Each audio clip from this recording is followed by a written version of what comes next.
دشمن ہوتا ہے یا جان کا دشمن؟ جان کا دشمن بڑا دشمن ہے. جان کا دشمن بڑا دشمن ہوتا ہے یا ایمان کا دشمن؟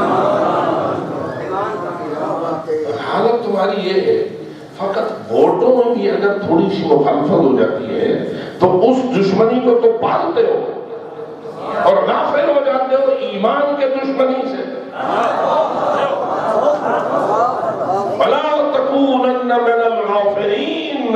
قرآن آرڈر کرتا ہے غافل نہ بننا.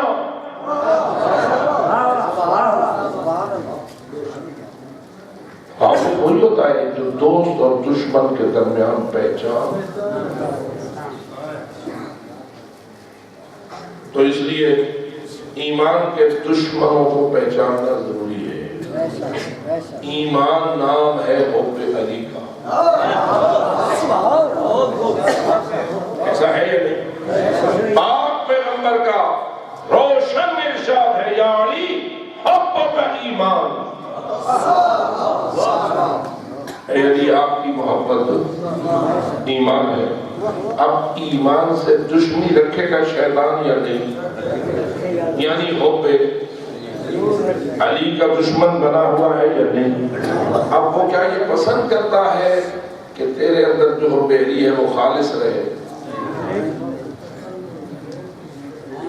کیا وہ اجازت دیتا ہے کہ مومن کے اندر ایمان یعنی مومن کے اندر حب علی میں خلوص رہے؟ تو جب وہ یہ جانتا ہے کہ اس کی دشمنی کرنے کا طریقہ یہ ہے، اللہ جو فرماتا ہے نا کہ ان الشیطان للانسان عدو مبین.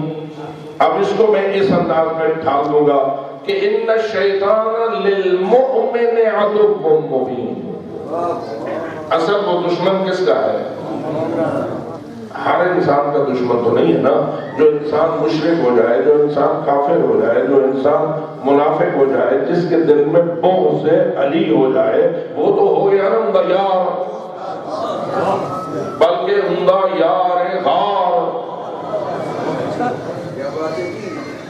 مشرک کا بھی یار، کافر کا بھی یار، منافق کا بھی، باقی وہ دشمن کے اندر ہے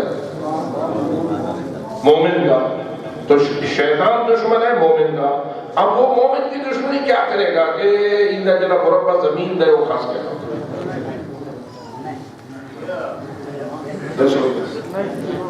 تو سر جو سارے مومن بیٹھے ہو تو شیطان تھوڑی دشمنی لگا بدا ہو کیا کرے گا؟ تھوڑے مربع قسم بس لگا ہو تمہاری فصلیں چھیننے کے لیے در پہ، تمہارے ڈنگر ڈھور مال دولت سونا چاندی گھر کوٹھیاں کاریں ان کو چھیننا چاہتا ہے تم سے. تو پھر شیطان کس چیز کی دشمنی کر رہا ہے؟ شیطان ایمان کی دشمنی کر رہا ہے، یعنی شیطان حب علی کی دشمنی کر رہا ہے. اب وہ دشمنی کیسے کرے گا؟ اور اگر تجھے دشمن کی چال معلوم نہ ہوگی تو دشمن کی دشمنی سے بچے گا کیسے؟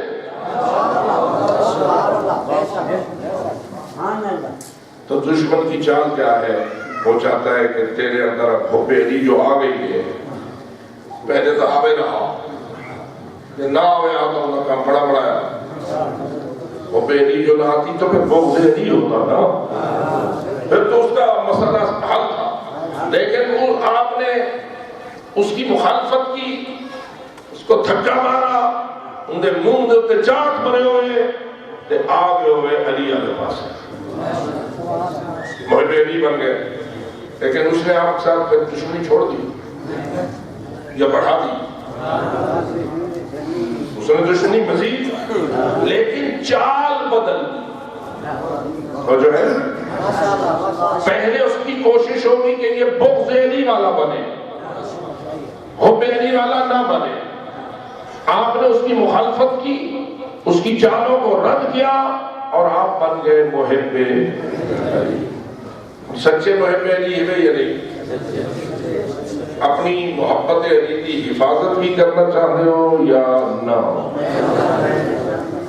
پور قسم یہ وراثت تو ملی ہے اپنے ابا سعیدی طرف یا اپنے آبا اجداد کی طرف سے، بالخصوص کچھی میں ایک وراثت ہے جائیداد کی، ایک وراثت ہے حب آل محمد۔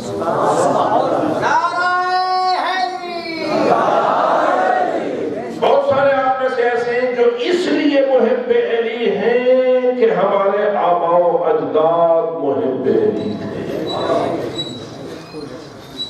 ہم اس گود میں پیدا ہوئے ہیں جو گود محب علی تھی۔ چلو ٹھیک ہے، جائیداد سے زیادہ محبت ہے یا حب علی سے؟ شیطان تیری جائیداد کا دشمن نہیں، شیطان تیرے عقیدہ محبت علی کا دشمن۔ اب جب وہ حب علی کا دشمن ہے تو کیا چال چلتا ہے؟ اپنی دشمنی کیسے چلتا ہے؟ طریقہ کیا؟ اب بات سمجھ، اس کے پاس آسان طریقہ یہ ہے کہ میں ان محبان علی کی محبت کو ایسی محبت بنا دوں جیسی میں نے عیسائیوں میں حضرت عیسیٰ کی محبت بنائی ہے۔ اگر تجربہ کی بتائیے نہیں، تجربہ کی بتائیے نہیں، اور یہ بتائیے اس وقت اللہ کی زمین پر مسلمانوں کی تعداد زیادہ ہے یا عیسائیوں کی؟ عیسائیوں کی تعداد زیادہ ہے۔ مسلمانوں میں محبان علی کی تعداد زیادہ ہے یا دوسروں کی؟ تھوڑے جائے آپ بچے رہو، تعداد تھوڑی بچی، ان شیطان آتا ہے ان کثیر عیسائیوں کو میں نے حب عیسیٰ میں مشرک بنا دیا ہے، ان محبان علی کو بھی اگر حب علی میں مشرک بنا دوں تو میرا مشن کامیاب ہو جائے۔ کیا خیال ہے؟ وہ اپنے مشن میں انتھک محنت کرتا ہے یہ کہ میرے تھک کی وجہ دیکھیں شیطان دا کم ہی دیکھ کتھوں شروع تھے کتھا آیا ہوتا ہے۔ شروع ہوا ہے قابیل سے، ٹھیک ہے، شروع ہوا ہے قابیل سے، اور اس نے حضرت آدم نبی اللہ کے بیٹے کو جہنم پہنچا دیا۔ کیا خیال ہے؟ قابیل جنت گیا یا جہنم گیا؟ تو اگر وہ حضرت آدم کے بیٹے کو جہنمی بنا سکتا ہے تو تو بھی اپنی فکر کر، تو آخر ان کی تربیت تو حضرت آدم نبی اللہ کر رہے تھے نا، حضرت آدم صفی اللہ کر رہے تھے نا، اور تو کوئی نہیں تھا، دو بیٹے تھے، تربیت کس کے ہاتھ میں تھی؟ حضرت آدم کے ہاتھ میں۔ حضرت آدم نبی اللہ ہے، صفی اللہ ہے، لیکن ایسا کوئی خبیث ہے کہ اس نے حضرت آدم صفی اللہ کی تربیت سے قابیل کو چھین کر حابیل کا قاتل بنا دیا، اور بالآخر اسے جہنم بھیجوا دیا۔ وہ رحم کرنے والا نہیں ہے، شیطان کے دل میں تیرے حق میں کوئی رحم، اس لیے توجہ رکھ۔ اب اس سائتل سوچ، اگر وہ تیری محبت علی کو ناخالص کرنا چاہے، اس میں ملاوٹ کرنا چاہے تو کس طریقے سے کرے گا؟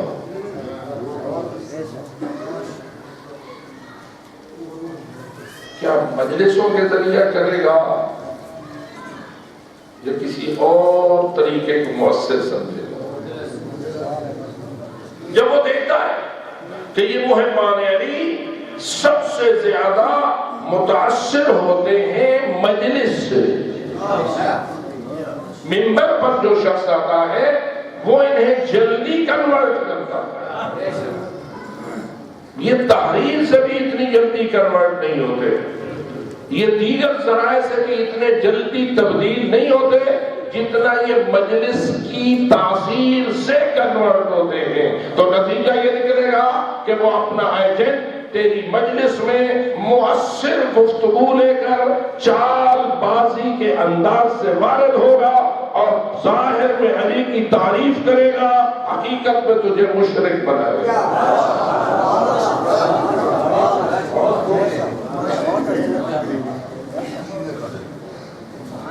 اور یاد رکھ، گزشتہ امتیں اگر گمراہ ہوئی ہیں اور شیطان ان پہ کامیاب وار کرتا رہا ہے تو وہ عقیدہ ربوبیت ہے۔ پتہ نہیں میں کیا کہہ گیا ہوں۔ ایک ہے عقیدہ الوہیت، ایک ہے عقیدہ ربوبیت۔ الوہیت اللہ کو لائق عبادت ماننا، ربوبیت اللہ کو رب ماننا۔ سمجھے گا؟ لا الہ الا اللہ، یہ ہمارا ایمان ہے یا نہیں؟ اب اسی کے سائے کرے میں آپ سے پوچھتا ہوں، کیا لا الہ الا اللہ میں لا رب الا اللہ بھی ہے یا نہیں؟ تو سب سوچیں گے بیٹھے ہو کہ کال سوچ کے کرو، میں نعرے کے ذریعے اپنا پیغام آپ کو نہیں دیتا، میں فکر کے ذریعے پیغام سوچنے والی بات ٹھنڈے دل سے، ورنہ وہ جو اچھل کود کے نعرے ہوتے ہیں نا وہ بڑے آسان ہوتے ہیں۔ ممبر پہ کھڑے تھی مجھے تو سن نال اڈ ہوتے اصلی نال اڈ، اور ہے ایسا آپ کے سامنے، لیکن سوچنا یہ کہ لا الہ الا اللہ کا دوسرا معنی لا رب الا اللہ ہے یا نہیں؟ اپنا عقیدہ رسول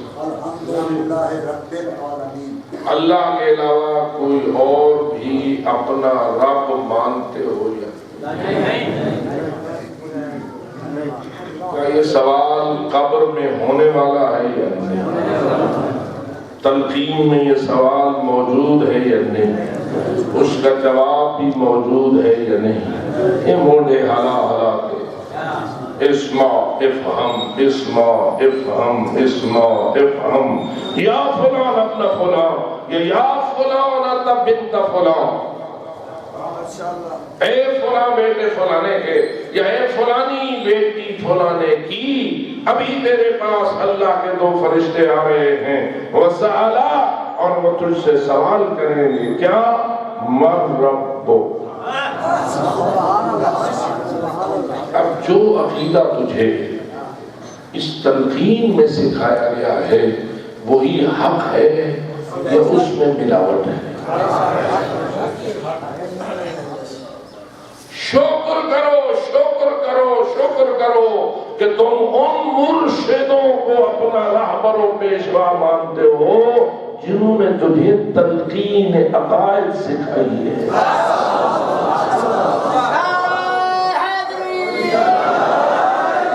نیک بخت ہیں وہ میت جو اس دنیا سے اس تلقین کے سائے تلے آخرت کا سفر کیا۔ لیکن یہ تلقین کوئی منتر نہیں ہے، نہ قرآن منتر ہے جس کا کوئی مفہوم نہ ہو۔ نکلے کہ ہوتے ایسے اڑنگ بڑنگ سیٹو ٹنگ، بتاؤ اڑنگ بڑنگ کا کیا معنی ہے؟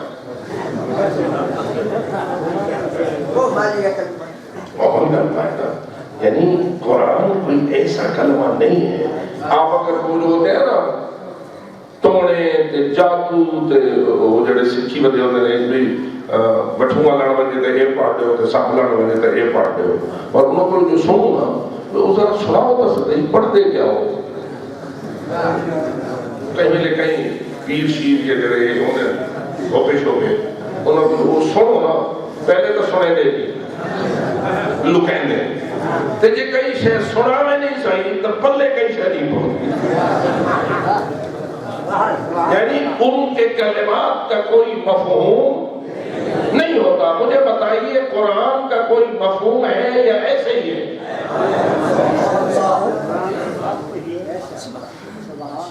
اس لیے یاد رکھ، پہلے قرآن پہ ایمان ہے، پھر قرآن کی تحصیل ہے۔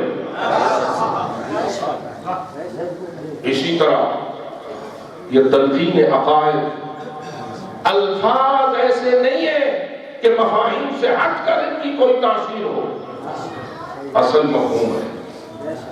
اصل کیا ہے؟ اس پہ ایمان ہوگا تو تلقین فائدہ دے گی، اگر اس پہ ایمان نہیں ہوگا تو تلقین فائدہ نہیں دے گی۔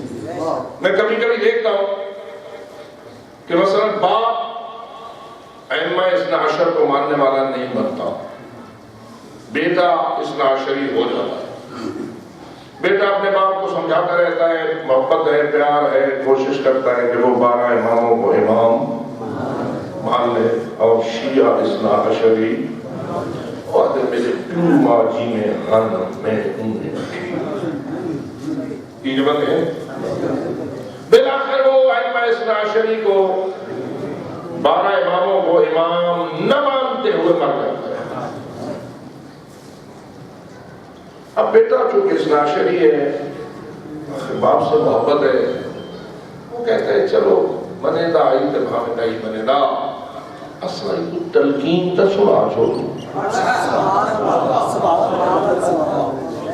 بل سنا چھوڑے دو یا نہیں؟ دیکھ دسو سنا چھوڑے دو۔ بسا اوقات ایسے بندے کا بھی جنازہ بھی 5 تکبیرہ پڑھ دیا جاتا ہے، حالانکہ معصومین نے فرمایا ہے جو ولایت علی کا قائل نہیں اس کی 5ویں تکبیر ہے۔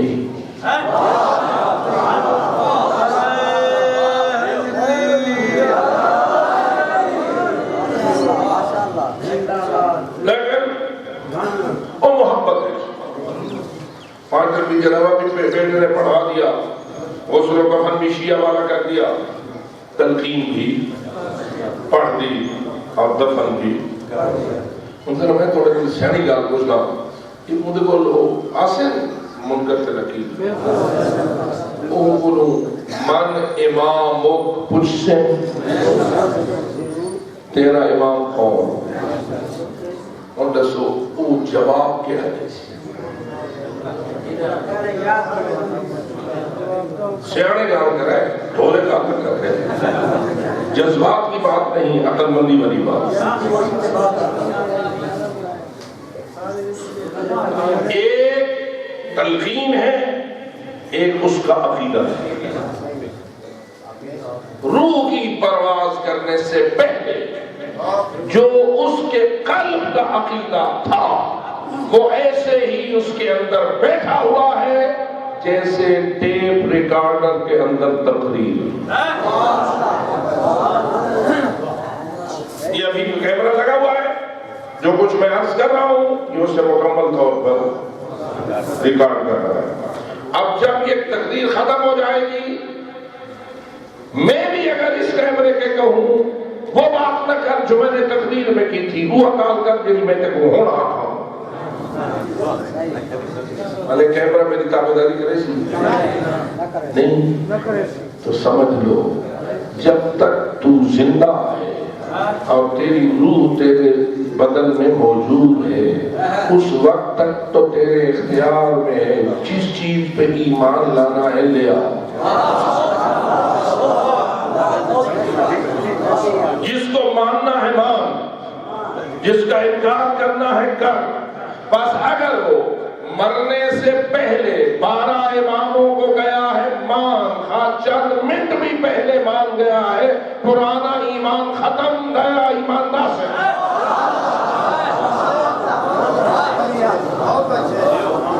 لیکن اگر منتیں کر رہے ہیں بابا صحیح مہربانی کرو ابو کی نہیں جہنم نہ بجائے، من گھن بار ہے بابا کو وہ دے نہیں ابے نہیں منیا تھا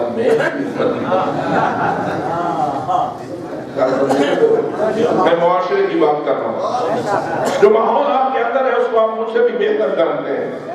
بابے دادے نہیں منیا، انہوں نے ہاتھ کھولے تو میں کیوں کھولا؟ سبحان اللہ۔ اب اگر وہ اثنا شریک نہیں ہوا تاکہ حضرت ملک الموت تشریف لے آئے اور ملک الموت نے آمد تو بات کا دروازہ ایمان دا تبدیل کرن دا بند ہے یا کھلے